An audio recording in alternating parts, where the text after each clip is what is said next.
संसद के चालू बजट इजलास के दूसरे मरहले में 3 दिन की कार्यवाही हंगामा खेज रही। राहुल गांधी के खिलाफ लंदन वाले बयान को लेकर बीजेपी हमलावर है, तो वहीं कांग्रेस इसे अड़ानी मुद्दे से जेपीसी जांच की मांग से ध्यान भटकाने की कोशिश बता रही है। इसी बीच अपोजिशन लीडर मल्लिकार्जुन खड़गे के संसद दफ्तर में अपोजिशन सांसदों की मीटिंग हुई। इसके बाद अपोजिशन लीडर और कांग्रेस सदर मल्लिकार्जुन खड़गे की क़यादत में सभी अपोजिशन सांसदों ने संसद अहाते में एहतजाजी मुजाहरा किया। इस बार अपोजिशन सांसदों ने इंसानी जंजीर बनाकर सरकार के खिलाफ अपना एहतजाज दर्ज कराया। आपको बता दें कि अपोजिशन की ओर से लगातार अडानी मामले की जांच के लिए जेपीसी तश्कील की मांग को लेकर एहतजाजी मुजाहरा किया जा रहा है। वहीं इसी बीच कांग्रेस लीडर पवन खेड़ा ने विजय चौक पर प्रेस को खिताब कर सरकार पर जमकर निशाना साधा। एक मंत्री थी, है अभी भी, जब वो गैस सिलेंडर पर बैठती थी यहां सड़कों पर, तब वो मंत्री नहीं थी। अब गैस सिलेंडर का दाम बढ़ जाता है तब नहीं बोलती, तब वो सिली सिली बातें करती रहती। गौतम अडानी पर जो ही बात आई उन्होंने भी कल प्रेस वार्ता की। कानून मंत्री, कानून के अलावा हर चीज पर बोलेंगे। आज उन्होंने भी मुंह खोला।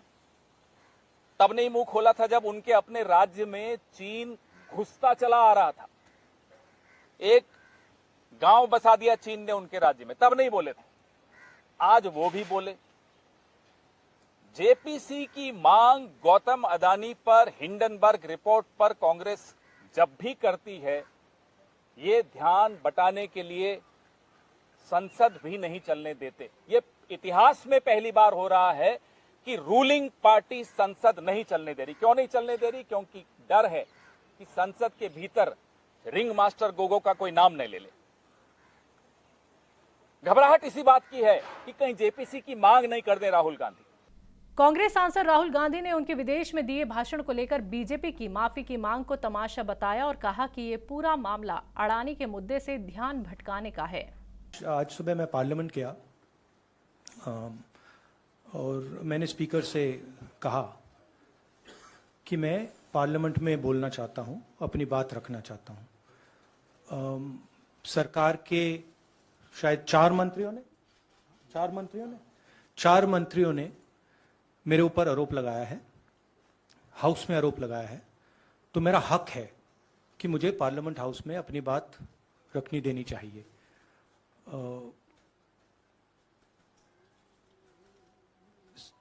क्लैरिटी नहीं है, मगर मुझे नहीं लगता है कि मुझे बोलने देंगे। मैं होपफुल हूं कि कल मुझे बोलने दें। आज 1 मिनट के अंदर, मेरे आने के बाद 1 मिनट के अंदर उन्होंने हाउस को अडजर्न कर दिया। होपफुल हूं कि शायद कल मुझे बोलने दें, क्योंकि मैं अपनी बात रखना चाहता हूं, मगर पक्का नहीं मालूम। आइडिया यह है कि जो मैंने भाषण कुछ दिन पहले पार्लियामेंट हाउस में दिया अडानी जी के बारे में, और जो नरेंद्र मोदी जी और अडानी जी का रिश्ता है उसके बारे में मैंने सवाल पूछे, उस भाषण को पार्लियामेंट हाउस में पूरा एक्सपंज कर दिया गया। और उस भाषण में ऐसी कोई चीज नहीं थी जो पब्लिक रिकॉर्ड से मैंने नहीं निकाली।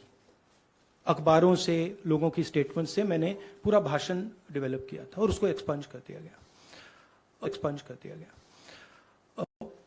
ये पूरा मामला डिस्ट्रैक्ट करने का मामला है। सरकार और प्रधानमंत्री जो अडानी जी का मुद्दा है उससे डरे हुए हैं और इसीलिए उन्होंने ये पूरा तमाशा प्रिपेयर किया है। और मुझे लगता है कि वो मुझे पार्लियामेंट हाउस में नहीं बोलने देंगे। आम आदमी पार्टी के नेता मनीष सिसोदिया की मुश्किलें बढ़ती जा रही हैं। अब सिसोदिया के खिलाफ सीबीआई ने जासूसी कांड में केस दर्ज कर लिया है। सीबीआई ने फीडबैक यूनिट मामले में सिसोदिया पर केस दर्ज किया है। इल्जाम है कि आम आदमी पार्टी ने साल 2015 के आसपास एक फीडबैक यूनिट तैयार की थी। इस फीडबैक यूनिट से कई लोगों की जासूसी की गई। ये भी इल्जाम है कि इस यूनिट में भर्ती के लिए एलजी से इजाजत नहीं ली गई थी। 14 मार्च को सीबीआई ने केस दर्ज किया था, जिसका खुलासा आज हुआ है। सिसोदिया पर आपराधिक साजिश रचने, प्रॉपर्टी का बेईमानी से गलत इस्तेमाल, धोखाधड़ी और भ्रष्टाचार करने के इल्जामात लगाए गए हैं। जांच एजेंसी ने इस मामले में 5 दीगर लोगों के नामों का जिक्र भी अपनी एफआईआर में किया है। इदारा शरिया झारखंड के नाजिम आला मौलाना कुतुबुद्दीन रिजवी ने वजीर आला हेमंत सोरेन से मुलाकात कर अक़लियती फलाही इदारों की तश्कील का मुतालबा किया है।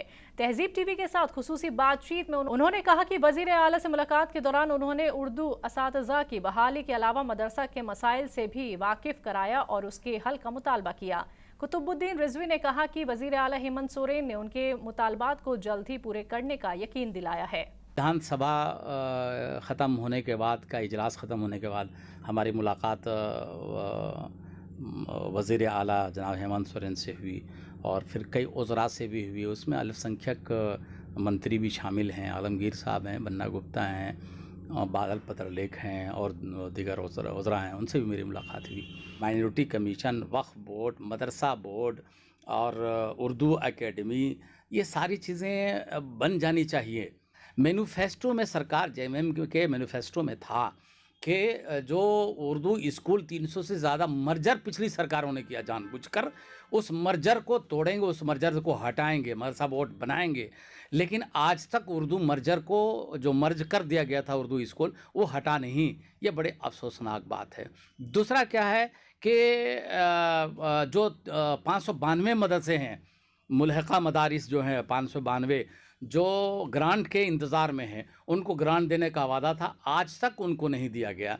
बल्कि 186 जो एडेड मदरसे हैं, उनको जांच के नाम पर 4-5 बार परेशान किया गया और उनकी जांच के नाम पर बहुत सारे 186 से बहुत कम अब मदरसे हुए हैं जिनको सरकार एड दे रही है। तो ये बड़े अफसोसनाक बात है। माइनॉरिटी झारखंड में माइनॉरिटी समुदाय को और इस कम्युनिटी को सरकारी स्तर पर बिल्कुल नज़रअंदाज किया जा रहा है। और कल जब मिले वज़ीर आला हेमंत सोरेन से, तो उन्होंने कहा कि जो सत्र हमारा चल रहा है विधानसभा का, अभी मार्च में 23-24 को ये ख़त्म होगा, उसके बाद जो अल्पसंख्यक आयोग है या वक्फ बोर्ड है या मदरसा बोर्ड है, जो चीज़ें हैं इसको हम इसकी तश्कील हम करेंगे।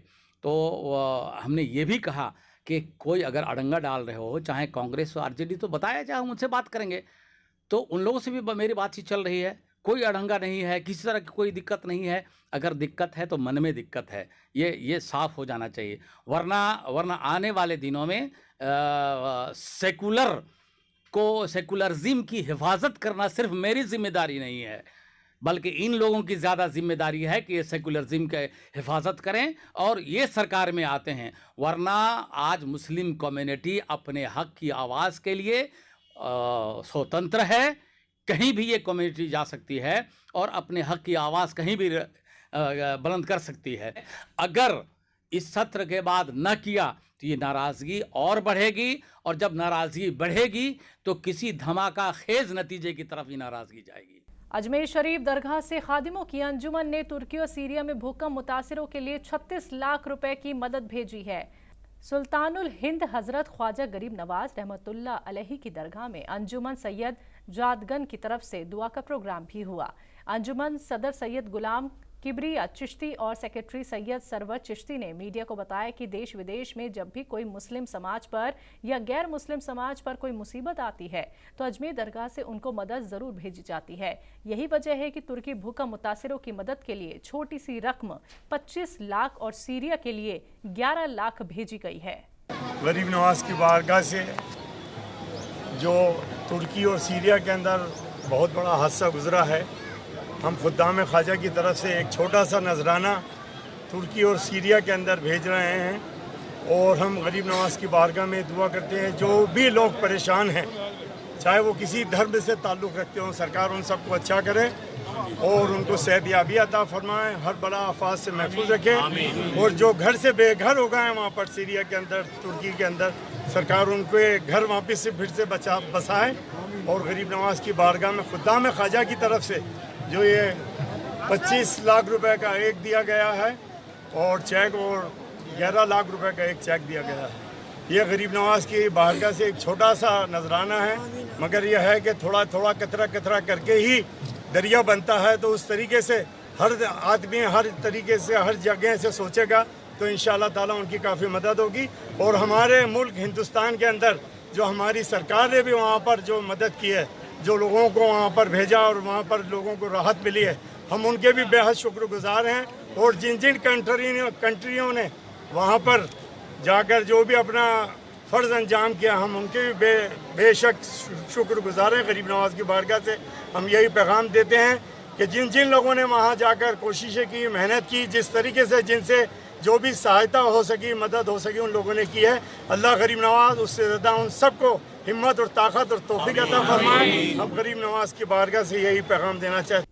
बिहार के मुजफ्फरपुर जिले के कांटी में कोठिया मज़ार नाम से मशहूर हजरत इस्माइल शाह वारसी की मज़ार पर सालाना उर्स की चादरपोशी शुरू हो गई है।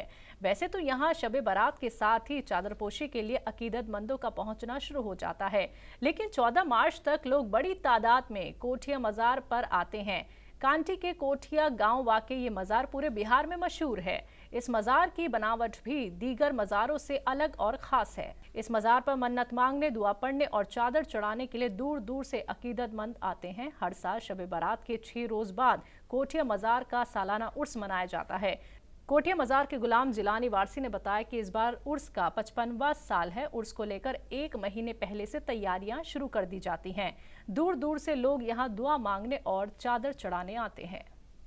उत्तर प्रदेश अक़लियती कमीशन ने यूपी सरकार को खत लिखा है, जिसमें इंतजामिया के जरिए गाइडलाइंस के मुताबिक आवाज के बावजूद लाउडस्पीकर उतारे जाने की बात कही गई है। वहीं इस पर दारुल उलूम फरंगी महल के तर्जुमान मौलाना सूफियान निजामी का क्या कहना है, सुनिए। उत्तर प्रदेश अल्पसंख्यक आयोग के अध्यक्ष ने उत्तर प्रदेश शासन को जो पत्र लिखा है और रमज़ान के ताल्लुक़ से जो बुनियादी बातों की तरफ आगाह किया है, यकीनी तौर पर ये बुनियादी बातें हैं जो रमज़ान के ताल्लुक़ से तमाम मसाजिद में और तमाम दरगाहों और खानकाहों में इंतज़ामी नुक्ते नज़र से उसका इम्प्लीमेंट होना चाहिए। उसमें ख़ास तौर पर लाउड स्पीकर के ताल्लुक़ से जो बात कही गई है उसको उत्तर प्रदेश शासन को बहुत सीरियसली लेना चाहिए, इसलिए कि जो भी पैमाने न्यायालय की जानिब से या उत्तर प्रदेश शासन की जानिब से तय किए गए हैं, तमाम मुसलमान उस पर अमल कर रहा है और तमाम मसाजिद के अंदर उसी पैमाने और उसी डिसिबल के एतबार से वहाँ की मसाजिद में लाउड स्पीकर का इस्तेमाल किया जा रहा है।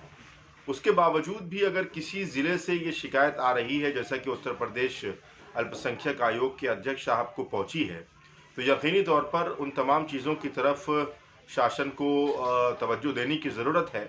और रमज़ान चूँकि मुसलमानों का सबसे मुक़द्दस महीना है और इस महीने में, रमज़ान के मुबारक महीने में, मुसलमान बड़ी तादाद में तरावी पढ़ता है और इबादतें करता है, इसलिए जो भी व्यवस्था और जो भी नज़्म नस्क़ के ताल्लुक़ से बातें इस लेटर में कही गई हैं, यकीनी तौर पर न सिर्फ उस पर तवज्जो देने की ज़रूरत है बल्कि उसको ज़मीन पर उतारने की भी ज़रूरत है।